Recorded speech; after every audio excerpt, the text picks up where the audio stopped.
ya baru kalian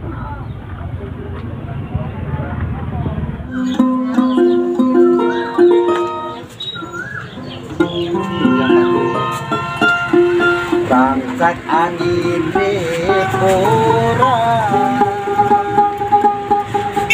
angin kono dai ke hamlago rancangi di pura awo rancangi di pura awo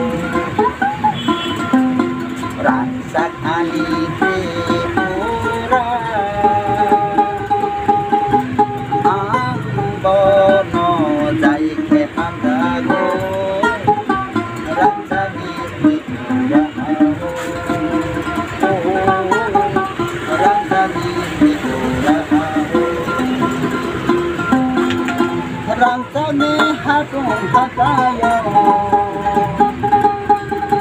kota terang kormong baru rancangi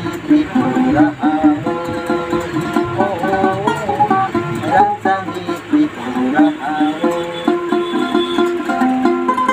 rancangi hapung hatayo